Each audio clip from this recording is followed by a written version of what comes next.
First and foremost, I want you guys to shift your mindset, right? Because a lot of the time when we're in sales, people get into sales for the purpose of making more money, right? And I can guarantee, and I'm the same, so don't shy away from it, but every single one of you on this call probably said, I need a way to make more money, and sales seems like the right option to do that.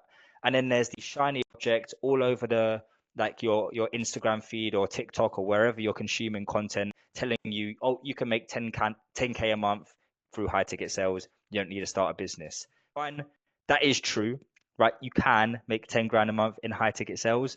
My business partner Callum's actually doing a session next week on exactly how he did that. But if you approach anything with the sole focus of having a monetary outcome, right? And the only thing you're thinking about is how much money can I make? Naturally, you're going to trick some cycle in the universe, whatever it might be, and it's going to say, this is greed, right? And I'm not religious myself, but you have like I think it's the seven deadly sins, and I think greed is quite a big one of them. And what you don't want to do is have the mindset of greed and say, I need to do this for money. If I don't earn a commission, then I'm fucked. I need to take this call. I need to get this person to show me their card and we need to close this.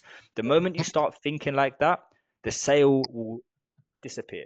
Right? So you want to think from a place of abundance rather than instant gratification, that quick money, the quick fix, because that's going to blur your vision. And instead, you want to focus on delayed gratification. And when I talk about delayed gratification, I essentially mean you want to look and approach high ticket sales as though you're thinking about longevity. And the reason I'm saying that is you need to have a purpose around why you're doing this. And that purpose needs to go far beyond money, right? Because money is always going to be there, right? Money comes and goes. But what is the reason why you're taking X amount of sales calls a day? What is the reason why you're in someone's DMs sending 100 messages a day, right? It can't just be for the commission because then you become a slave. And I feel like a lot of the reasons why we get into high ticket sales is because we want to avoid the traditional corporate routes. We don't want to work 9 to 5s. We don't want to have a manager telling us what to do. We don't want to work for someone. But then when you do this with the sole focus of making X amount of money, you trick yourself into that mindset anyway, and you become that person, right? You become, if not a slave to the manager, if not a slave to the corporation or the system, you become a slave to yourself because you are now working for yourself in the soul with a sole mission to make money. And that is not going to drive intention. It's not going to, like the way you need to move with purpose. So I want you guys to think about this as we go. Think about why you're doing this. Like, is there a wider purpose? Maybe it's to, help your family out in the future. Perhaps for me, for example, I wanted to do sales because I know sales is the foundation for entrepreneurial success. And if you learn sales, then you have a skill set that's you can easily apply to start a business and to grow a business because businesses fail because they don't have sales. So you have a unique skill set now that you can apply to starting a business. But think about what that why is, right? Think about why you're doing this. Think about why you're putting the graft in. Think about why you want to make the money, because that's going to trick a sense of purpose. And then you're going to have a new mission that you're driven towards. So even when you're not making money, because let's be real, everyone in here in high ticket sales has had a month where they've made fuck all, right? Or they've made like, £100, £200, maybe a grand, right? But then you've had months where you've made 5,000, 6,000, 7,000. But there's still going to be times where you don't make as much. So if your sole focus is like, I just need to make money, then what about those months where you don't make any? How are you going to feel? How's that going to affect your mental state? So think about your reasons why and apply that to create a purpose that goes far beyond how much money you can make. So again, like I said, we're going to get through this. Just take notes, expand your mind, expand your vessel to receive new information. Just be open to everything, open to discussion, prepare notes. If there's anything that I say that confuses you, then call me up on it and ask me questions around it and we can dig into it a bit deeper. But just prepare questions so you can start or end your week as productively as you can. So today, the things that we're going to cover is firstly, how to leverage your remote sales role in the pursuit of freedom as opposed to just instant gratification and how you can make money. Secondly, how to develop your skill to become a top 1% sales rep, because the reality is a lot of people get into sales, but there are a lot of people that are shit at it. And the ones that are shit at it expect so much, but don't get anything because they're just not good. And realistically, if you're going to get into sales, you have to become good at it in order to actually make the money that you want. And then think outside the box and how you can think outside the box to break the employee trap, right? It's like I mentioned, even if you're in high ticket sales, there's still part of that which is working for someone else, right? You're in a corporation. So how can you think outside the box? And if not, actually create a business yourself, but train yourself to think as though you're a business owner as opposed to just a high ticket sales rep, right? So first and foremost, why is high ticket sales the path to freedom? Well, obviously, freedom is subjective, right? For some people, freedom might be making a couple grand, enough to pay the bills and not having to worry about money. For others, freedom is the ability to buy a Porsche 911 GT3 RS and rev it so loud that the neighbors are pissed off every morning. That's my definition of freedom. For others, you might want to buy a super yacht in Monaco and travel the world with your missus. Like there's so many different definitions of freedom, and it's subjective. It depends on how you see freedom. So you need to think about what your definition is for freedom. And if any of you have read the book Think and Grow Rich, it basically maps out the outline on how to get rich and how to think and grow rich, obviously. And the way they do it is by having a vision, a clear understanding of what you want, a clear understanding of how much you need to get there, and then a clear roadmap on what you need to do specifically in order to get there. So before anything, before you think about developing your skill set, before you dive into high ticket sales, for those of you who aren't in it yet, think about what freedom is, right? What do you define freedom as? And then use that and use this conversation as a way to sort of build that blueprint in order to get to your definition of freedom. Then basically have a commission based mindset and think about how a commission based mindset is going to give you control over a salary based mindset. And I always talk about my experience in the corporate world. Obviously, a lot of you guys might be in corporate sales. Perhaps you're working a 9 to 5 and you're comfortable. You don't really want to move from there because you know at the end of every month, you've got a paycheck coming through. And for me, before moving into high ticket sales, and obviously I had the option to go back into the corporate world, but I made the decision to change. But one of the things that held me back for quite a while was this idea that what about my bills? What about my expensive? How am I going to pay for my car? How am I going to pay for my phone if I have one of those months where I don't make any money? Because I always had 3.5 grand minimum coming through, right? And to a 23-year-old, right, 3.5 grand in your bank account every single month is a solid paycheck, right? You don't really need more than that, right? You can function. I was going on holiday pretty much every month. I was living with my parents at the time, so I didn't have to pay for anything. I always had money left over at the end of the month, so that would just build up. And my thought was, if I lost all of that and I went a few months not making anything, what would that do to me? Right? How would that set me back? Am I going backwards when I should be moving forward? And then I started to think, right, when you're on commission, you're in control of all of that, right? There's like, yes, you can have months where you don't make anything, but you're in control of it. And that's how I had to think, because leaving 3.5 grand a month, I focused on how I could make myself double that. And then I did, right? But I still went the months making absolutely fuck all because I had those limited beliefs.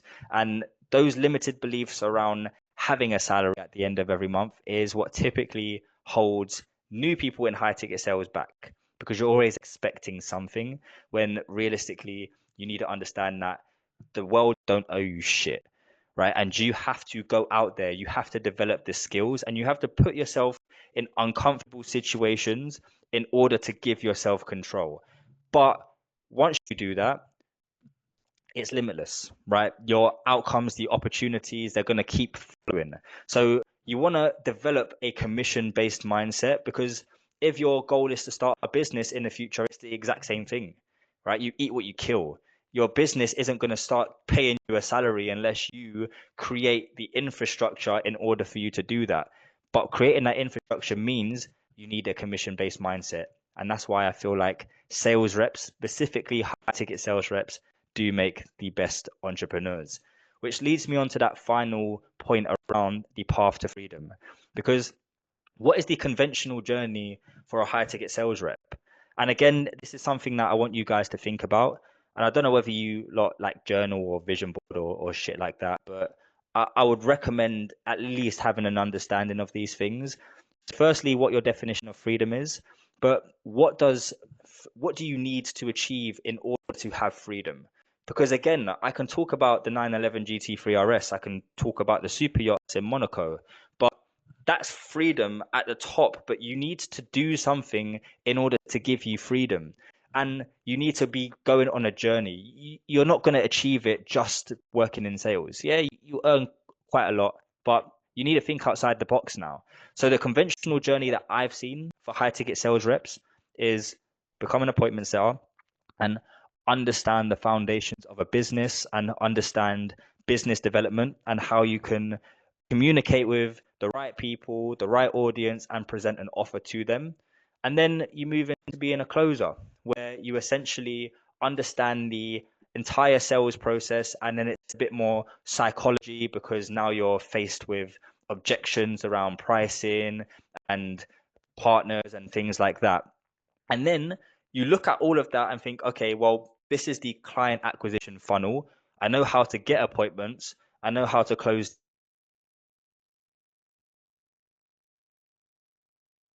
deals. Now all I need to do and offer it to them. And that's the journey for a business owner, right? All it is having an offer, a service, a product, and then being able to sell it. And then again, it goes back to the whole point that being in sales and being good at sales builds the foundation for a successful entrepreneur, because all you fucking need to do is sell a service, sell a product. And the same people that you guys are going to be working for and selling their products and selling their services, they've just created something that people need. That's it. You have the skill that they don't have. Maybe they do, maybe they don't. A lot of business owners don't know how to sell, and that's why their business goes tits up. But if you know how to sell and you know how to create something that people actually want, then you can become a business owner very easily.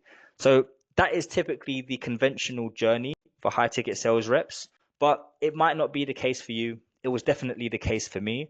But just think about freedom and then think about what is going to get you there. Because once you understand where you need to be or what you need to be doing when you're free in the yacht, in the 911, then you can create a step-by-step path that's going to get you there. And it's going to be a lot easier. It's going to seem a lot easier. It's not going to be complex or confusing, because you don't have to be there right now, but you need to have that plan in place, right? And you need to have specific time zones, timelines in order to get there. Maybe you're a setter right now, but you say, okay, in 4 months' time, I need to be a closer. But what do I need to achieve as a setter in order to be a closer? And then when you're a closer, how many deals do I need to close until I feel like I can move away and build something and create something myself? Or how many deals do I need to close before I think, fuck, I can probably find a better offer that's going to pay me a lot more? These are the things that you want to think, because time is an enemy of success in so many ways. People think, oh, I'll just develop my skills and then when I feel ready, I'll start this thing and all of that bullshit. But ready never comes. Ready is a figment of your imagination. You need to set time zones. You need to set targets. You need to know when ready is, and you need to make sure that you're there and you can make that next step. So have that understanding completely mapped out. Now, I want you guys to take a couple of minutes. I don't want to have this call one of those things where we stop and it goes all quiet and then I bore you a lot. But when you can, take 2 minutes and think again. It's that reason why, like, what are you doing this for, and where do you want to be, but also who do you want to be? Because you probably heard this many times before. It's like you can't be something, you can't have something without becoming the person that has it. So you need to think about who you actually want to be and who has the thing that you want. And then you need to do a whole shift in everything. You need to change who you are at the core because there's only so much learning a new skill can do. But if you learn a new skill and you're the same fucking person from a year ago that doesn't know how to apply it or is lazy or prioritizes women over success or whatever that may be, then you're not going to achieve that goal. So you need to become the person that has that. So make note of all of the characteristics of the person that has that goal. And then over time, whilst you're selling, whilst you're building out your plan for your future, you basically want to adopt all of those characteristics. And anything you do that defies those characteristics in any sort of way, cut it out. Literally cut it out. And it is great that we're having this conversation. It's January 23rd, 2025. We're in the beginning of a year, and everyone has these New Year's resolutions that I'm going to do this, new year, new me, all of that bullshit. But often the case is at the end of January or end of February, people give up on their goals, right? Like, I imagine a lot of you guys go to the gym. Have you ever gone into the gym on in January, like first week of January, and seen a shit ton of new faces? And then February comes around and everyone's just gone and is back to the same people that were always in the gym, right? That's the mindset people have. I need a goal. They have a bit of momentum because they're motivated by the new year. They start something, but then because they're the same person they was, then all they had was momentum. All they had was motivation. They didn't change who they were at the core. So they didn't continue anything. So in order for you to actually achieve that goal, you basically need to change who you are. Now, where to start? In high ticket sales, it's not as straightforward, and it can be, but it's not as straightforward as landing an offer and having them pay you 10% or 15% or whatever that is, right? Like the way you want to approach high ticket sales is the way you want to approach business because you're also building a personal brand online, right? Like the best businesses want the best salespeople. And in order for them to recognize you as the best salesperson, you need to have something that they look at and say, this person knows their shit. I want to have a conversation with them. Because even if you are the best and your Instagram has like 105 followers, you've got no content out there, there's nothing really to show that you're the best, that business might not even answer your message. You've prospected them, they might not even get back to you because they are flooded with prospects from appointment setters, from closers all the time, right? They're not going to get back to you because they don't see any value, right? You want to position yourself as a business owner when you're a setter or when you're a closer because you are a business. You're offering a service to companies and you're offering a service that companies need.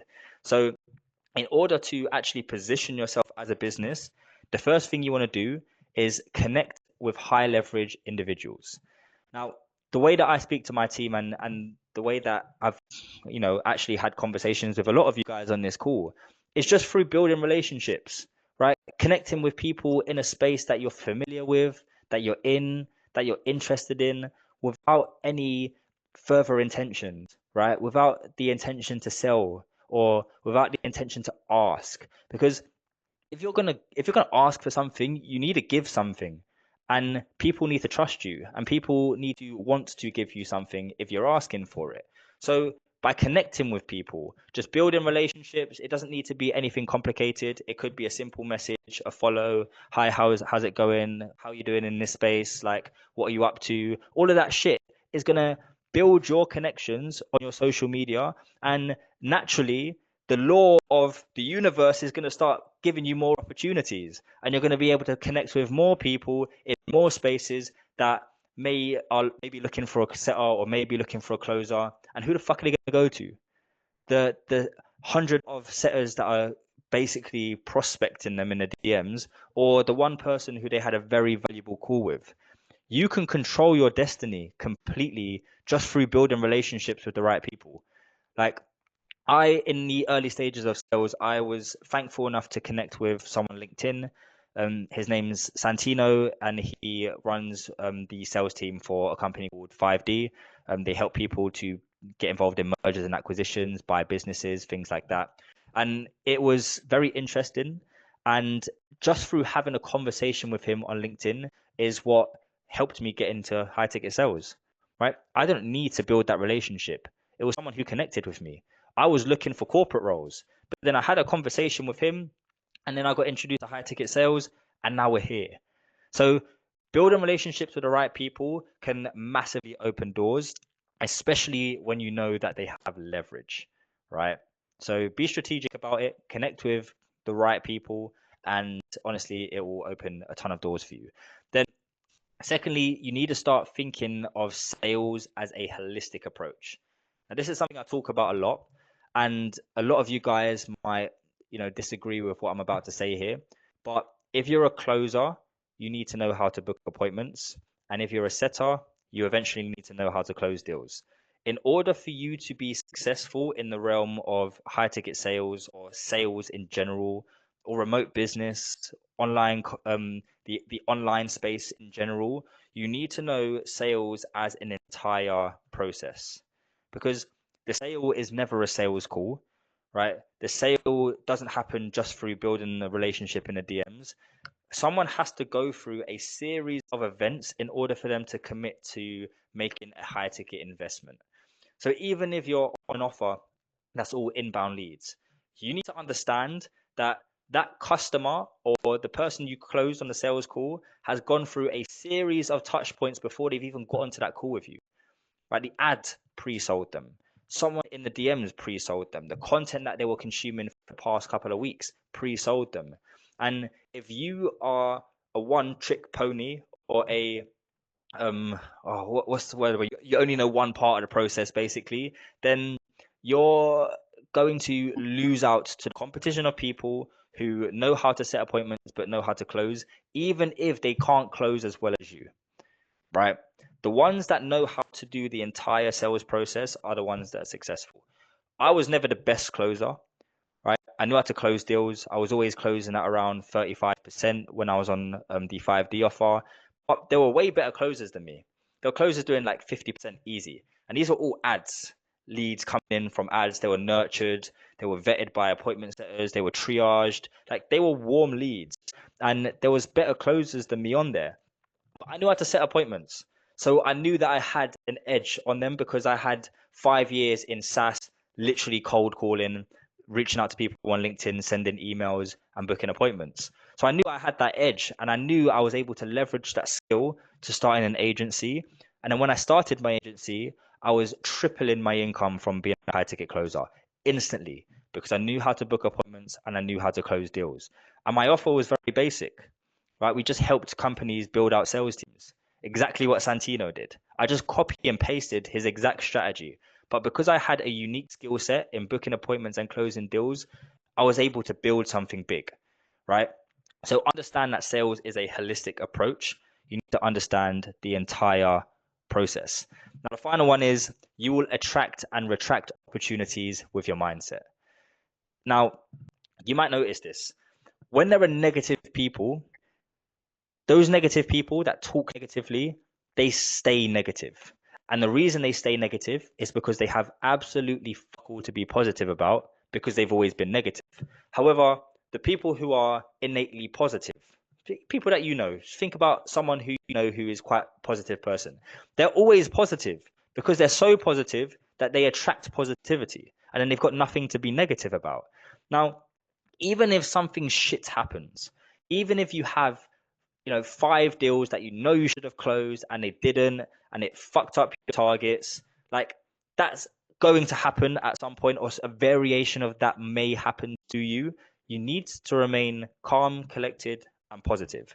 And I don't want to be the person that basically says, oh, just put a smile on your face, it's all going to be okay, just stay positive, yay. Like the real world still exists and there's still shit that happens, but the moment you start to think very negatively and you um, cover your thoughts with just pure negative behavior towards a specific issue, say you are in a follow-up process with a lead and they're stressing you out and you're stressed now and you can't get them over the line, you can't book the call in or you can't close the deal, The more negative you think about that, the more negative it's going to get. However, when you sit back and you remove the idea that you even need to close this person, watch how they come running back, right?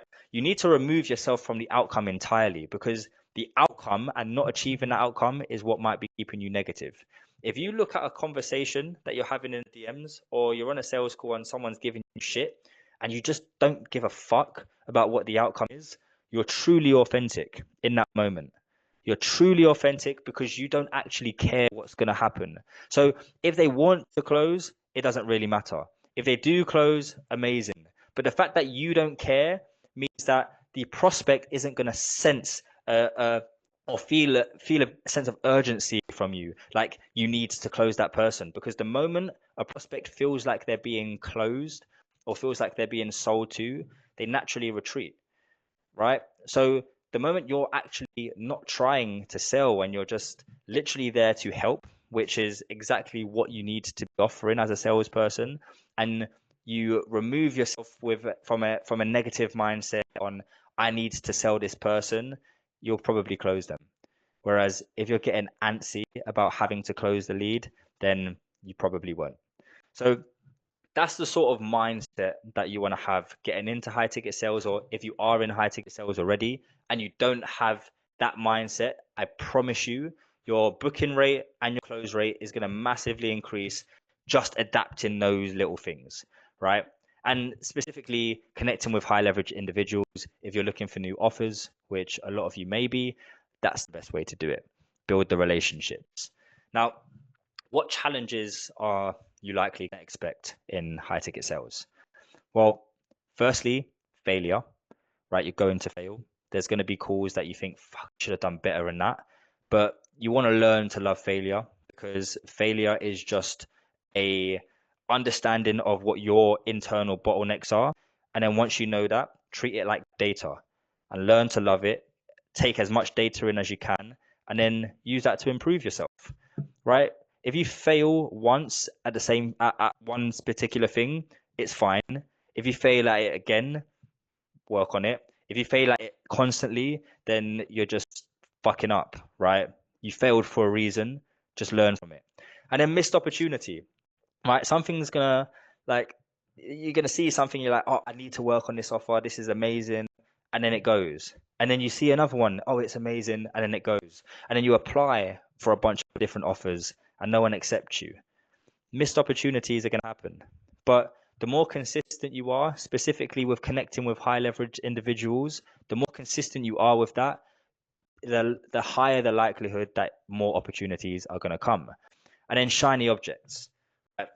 Shiny objects are these things that they're almost like these little glimmers that are like, oh, you're going through this hard time right now, so here's something that's going to completely change your life, and it's a test, right?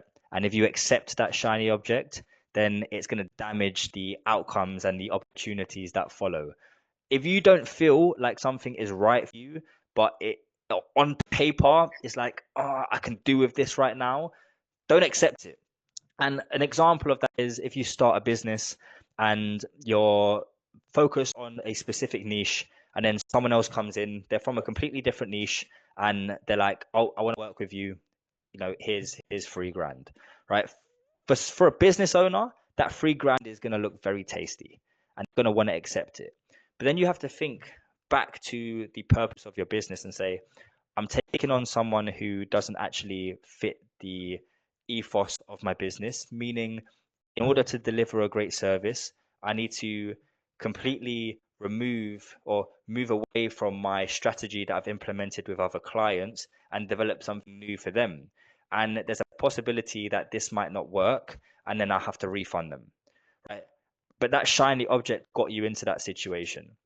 By avoiding the shiny object and sticking to what you know, naturally more opportunities are going to come. And we've all been there, right? I've been there. Me and Callum, we've been there quite recently, right? You accept shiny objects and then it fucks things up in the future.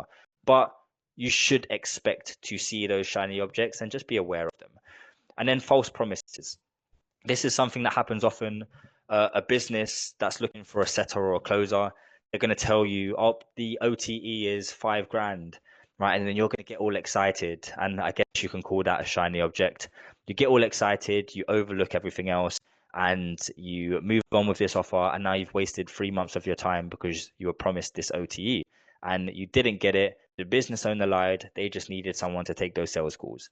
Happens often. A lot of you guys have probably experienced this before. If you haven't, just be aware of it. And then a final two, you got rejection and competition. Now, these kind of align because the reason why you might get rejected from an offer, for example, is because of competition. There's just someone who's better than you.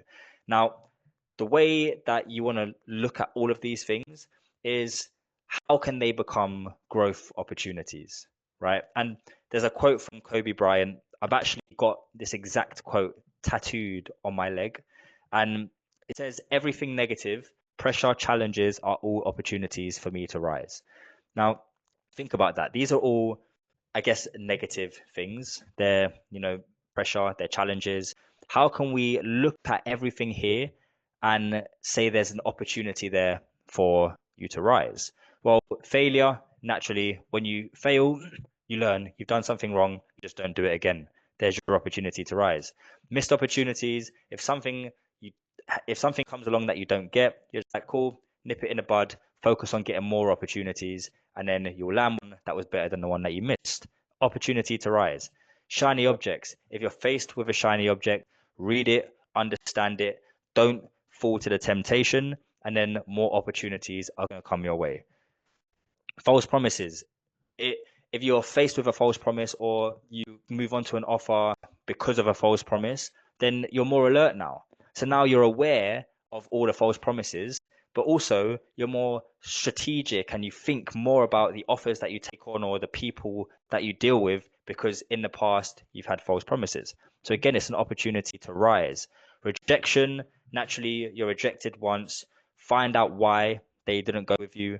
If it's because of someone else, then find out what that someone else did better and use it as a way to rise. And competition's good, right? We want to have competition. And the best competition is your friends. But if you're surrounding yourself with other salespeople, right, other setters, other closers, and they're doing better than you, then use that as an opportunity to rise through being competitive. Because we are competitive beings and we want to leverage that to our advantage. So this is a quote that really stuck with me. Obviously, it's stuck on me now. So it stuck with me enough for me to tattoo it. But just to reiterate, everything negative, pressure, challenges are all opportunities to rise. Cool. Now, I want to talk a bit about what separates the best sales reps from the rest of sales reps. Because the thing is, I've spoken with a ton. I would say 2024, I probably had meetings with more than 500 sales reps. And I was able to pick up a few things that separated the people who I wouldn't hire on sales roles compared to the ones that I would. And these are very simple things to integrate into your day to day and to think about and to develop. But the first is emotional intelligence, just an understanding of humans and behaviors and being able to um, mimic the right behaviors, but also to be able to respond in a way that doesn't get their backs up, but keeps them quite level and they start to like you and all of that sort of stuff. Emotional intelligence is a big one. The ability to listen and adequately respond. The best salespeople talk the least. They just listen. They just observe what's going on, right? When you're in a sales call with someone, ask a powerful question and just sit back and listen. And a lot of you who would have had sales training, you probably been taught to like stay quiet when you drop the price or you ask a question, just stay quiet, right? Stay quiet and listen because the more you listen, the more likely that prospect's going to actually open up to you and they're going to want to speak to you. So the ability to listen and adequately respond is a big one. And then being passionate, right? Having a passionate belief in the product or the service, whatever you're selling, and being intentional with your desire to help. This is probably the biggest one, right? If you're on an offer that you don't genuinely believe in, leave that offer and find one that you do genuinely believe in, right? If you don't feel like what you're offering is actually going to help someone and you wouldn't invest in it yourself, even if you could be the best salesperson, you will not perform as well as if you was on an offer that you actually passionately believed in. It's so important. You need to believe in what you sell, right? Otherwise, it's going to, even on a subconscious level, your prospect is going to be able to feel that you don't genuinely believe in it. You need to be passionate about what it is you're selling. You need to know that it actually works. So you need to be on an offer that you believe in. And that intentional desire to help is just around removing yourself from the outcome of making the sale and actually wanting to help that person. Because when it comes to objection handling, if you believe you can actually help them and you want to actually help them, objection handling is a breeze. You don't need to have all of these sayings, oh, when they talk about the partner, say this. When they talk about finances, say this. Like, yes, it's helpful to start to think about how you would word things, but it's fake, right? You don't need to be told that. You just need to know that you can help them and you need to be passionate about wanting to help them. For example, if someone really wanted to get into sales, they really wanted to become an appointment setter, they were passionate about it, but they had the finances, but they thought, oh, this is a big investment. I don't want to go forward with this. Then, if you genuinely believe you can help them and want to help them, then how easy is it going to be for you to have a conversation with them and just say, look, this is something you really, really want. I know that money is an issue, but you have it right there. If it's something you want, then write your destiny now. You don't need to think about anything else, right? Just take action and get it. And then you have other objections, but you just focus on having the conversation with them. You don't really need to handle objections. You're just continuing a conversation and getting them to really understand that they need to take action, right? But that only comes when you have an intentional desire to want to help them and you believe in what you're selling, right? And then complete detachment from monetary based outcomes. Obviously, we've spoken about this. If you get hungry, then that's another thing that subconsciously your prospects are going to see. They're going to see that hunger for cash. So if you detach from the monetary outcome and instead focused on wanting to help them, the money is going to come with that. And then a belief in nurturing relationships and follow ups. People, the best salespeople, make a lot of their money in the follow ups. And for a lot of people, when you're bombarded with sales calls, if you feel like you can help someone and then you don't follow up with them after, maybe they needed to go, like if people need to think about it and you've gone through enough objections, let them, otherwise you're going to burn the lead. But if you're intentional about nurturing that relationship, following up with them, sharing content assets, and being the person that they look at as someone who can genuinely help them, if you're that person, you're going to get a lot more sales. But it's where a lot of salespeople completely miss. Appointment setters and closers, right? Setters will send a message to someone, not get a response from them and just completely ignore it. Or they get a response, have a conversation, but then they prioritize new leads as opposed to the ones that you've already built a relationship with. If you can just focus some of your time during the day on nurturing relationships and following up with people, you will massively increase your booking rate and your close rate. And genuinely, that is what separates best sales reps from the rest. And it all kind of ties into this one here about prioritizing delayed gratification. Right? If you're not really looking for it right now, but your intention is just to help and you believe in what you're doing and you're having conversations with a ton of people and you're building relationships, you're going to close a lot of deals, right? And that's the sort of mindset you want to have if and when you end up building a business as well. So how can you, everyone on this call, become the best? What things can you implement from now to develop as a salesperson? First and foremost, force yourself to develop your skills, right? Developing your skills and actually physically being better than your competition is definitely the first step. So even if you've been booking appointments, you've been closing deals, you've been making a shit ton of money, there's always someone better than you that you can learn from, and there's always room for you to grow. So a few things that you can do, obviously read books. I mentioned Think and Grow Rich. That's a good one to develop that sort of mindset. But there's a ton of sales books out there, so just definitely start reading or listening. I don't like reading. My brain is it just doesn't work for it. But I listen to audiobooks often. I'll be in the gym, cycling, running, whatever that may be, and I've got an audiobook. So, implement that into your day to day. Listen to podcasts, just people speaking about their journey. Be open with the type of podcast you listen to, business podcasts, mindset podcasts, sales podcasts. If you want any recommendations for good podcasts, just message me after this call and I will send you a list. Honestly, there's been so many that have been valuable for me. But also, I'm dropping a podcast at the end of this week called Growth by Jordan. So I'll be sharing some information on that. And my business partner, Callum, is also dropping one in February called Sales with Callum. So everything to do with high ticket sales and business development is what we're going to talk about. So, yeah, if you've not thought I was boring on this call, then defo check out the podcast and just invest in your personal development. Like, if you don't have a lot of money, it's fine. You don't need to invest a lot of money. You don't even need to invest money, right? But invest in personal development. Even if you go to buy a book or you tell yourself that you're going to learn this skill by the end of the quarter, so you have to dedicate X amount of time to it every day. Just invest in developing who you are, because I guarantee if you start developing the person you are now, you'll get to December of this year, look back at yourself from now and be completely unrecognizable. You won't know who that person was, right? And that's just through an hour a day of investing in personal development. And those investments are the audiobooks, they're the podcasts, right? Like just little things like that to develop your mind is going to go a long way and to develop your skill set. And then feedback and reviews. This is something that I'm more than happy to engage with everyone on this call with as well.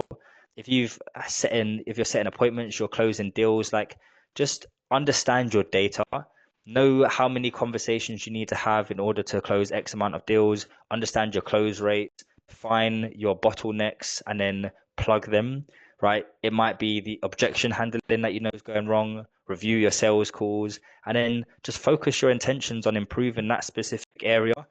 Do that enough and do that consistently. Whatever bottleneck you're at, just focus on that specific thing so you're not overwhelming yourself thinking you need to develop every area of your craft. If you can focus on those specific bottlenecks each time, you're going to massively develop as a salesperson. And the best way to really understand what those bottlenecks are is to track with your CRM. If you're not using a CRM, then you can basically create one using ChatGPT and Google Sheets. If you want any more information on how to do that, just reach out to me after this call and just be your own biggest critic, right? You kind of want to micromanage yourself a little bit because what your inputs are is going to completely define your outcome, right? So yes, there's going to be no one else telling you you need to do this. It depends on what offer you're on, but be your own inner critic. Say, I need to work on this. So this is where I'm going to focus my intentions today, right? Just focus on your data and focus on self-improvement. And then understand your strengths as well as your bottlenecks, right? Because what you don't want to do is trick your mind into thinking that there's always something wrong. Focus on your strengths as well. Understand what you're doing well. Because when you know what you're doing well, you can lean into that a little bit more and you can focus on it more. Like if your discovery phase is the best part of your sales call, then just hound in on the discovery. Make sure you have so much information that there aren't any objections. So you don't need to focus on that side of things. Play on your strengths, but also understand your weaknesses. And then just have a desire to be the best and embrace the opportunities that are put in front of you. Because your desire, if you desire something enough, then it's already written for you. Now you just need to embrace the opportunities that are going to get you there. So everyone on this call desires to be a successful salesperson, right? You desire it. And this might be an opportunity that's going to get you there. And the simple fact that you've embraced the opportunity to dedicate an hour of your time on a Thursday evening to try and learn something is a step in the right direction for everyone here, right?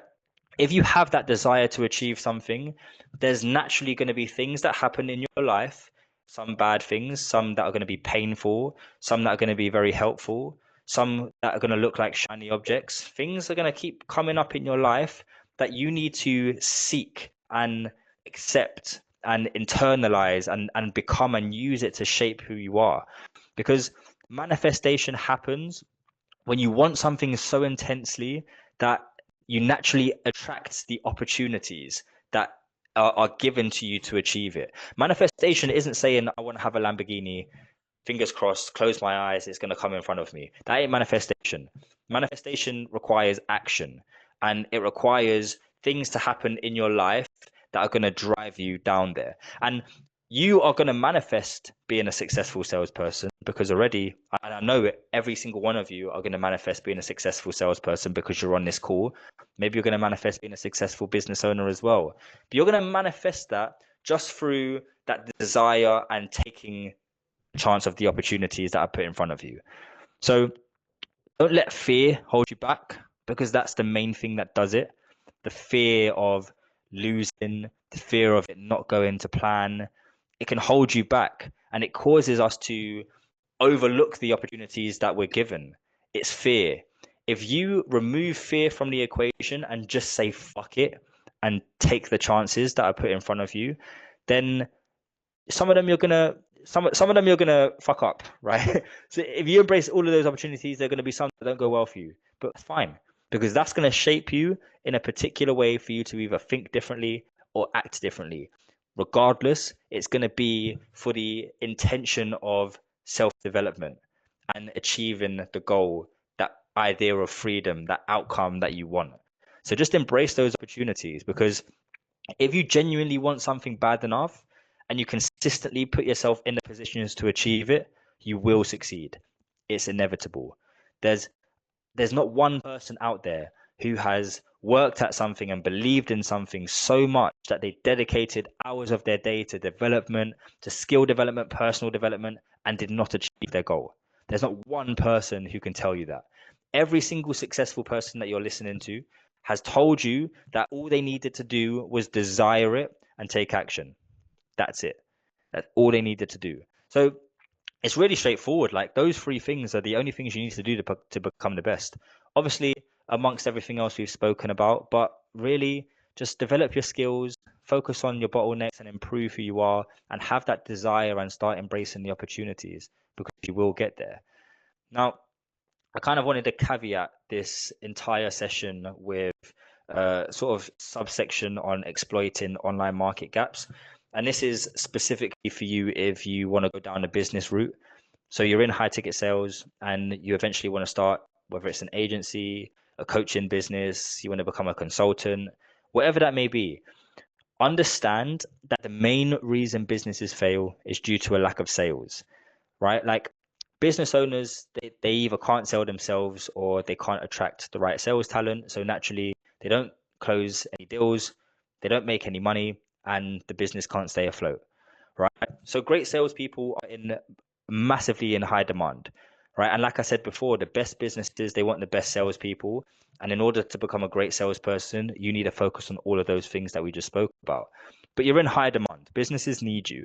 And if you're valuable to one company, what's good to understand is that you'll likely be valuable to other companies in that area. Maybe you work for a fitness coach right now. If you're booking them a shit ton of appointments or you're closing them a shit ton of deals, then how valuable do you think you're going to be for another fitness coach, right? There's going to be so many business or fitness coaches that need your expertise. So rather than working with one of them, why don't you create something that allows you to work with 10 of them, and you're getting a revenue share from all of them? That's the way you want to start thinking, and that's how you exploit those market gaps, specifically in sales, because all of you in this call are in a very unique position, whether you're starting to learn sales or whether you've been in sales for a while. These are the skills that are going to set you up for success. Like, if you're a good salesperson, you're never going to go broke, whether you start a business or you stay in sales, because you're such a valuable asset to businesses. You're going to be a valuable asset to your own business if that's the route you wanted to go down. So you're going to be valuable. Obviously, if you want to learn a little bit more about how you can build a business, then I'm more than happy again to have a conversation with you separately away from this call. But just understand that what the market needs is sales. So by learning sales, not only do you help yourself to make more money, but you just become a valuable asset to the market. You know, me and Callum, Sales Growth Club, we need great salespeople, right? We need great salespeople to work with us because we're a business and we value growth. So you're a valuable asset. Now, obviously, this is something that I kind of wanted to leave this on before we kind of walk through action steps and Q&A. But true freedom comes from exceptional service, whether that's your business or whether that's the offer you're working on. Smart time management, so managing your time efficiently and effectively. Use Google Calendar, time block, and a clear intention, right? That clear intention to help, right? Not just focus in on money, right? Don't create a pyramid scheme. But this can only be achieved with a skill that offers high income, high leverage, and is in high demand. And sales is undoubtedly the most lucrative of them all. So the fact that you're on this call, the fact that you're all in sales, and the fact that you've stayed till the end of this tells me that all of you in here are going to be successful, right? You just need to keep taking action and doing the right things in order to create the life that you really want. So, with that being said, the action steps: identify and make note of your why. You know, why are you in sales right now? Why do you want to create this life of freedom? What does this mean to you? Then clearly visualize your end goal. Like I said, whether it's the yacht in Monaco, whether it's the Porsche 911, like what is that end goal? And what do you need to be doing in order to have that definition of freedom? And then create a detailed timeline with specific milestones and deadlines for what you need to achieve, and then commit to holding yourself accountable. And when I say that, I actually want you to not just set a New Year's resolution, tell yourself by the end of Q1, this is what I need to achieve. By the end of Q2, this is what I need to have done. And then by the end of the year, you're going to have accomplished so many things that you couldn't even fathom right now. But set the intention, write it down, make the goal, and stick to it, and become the person that you've always wanted to be.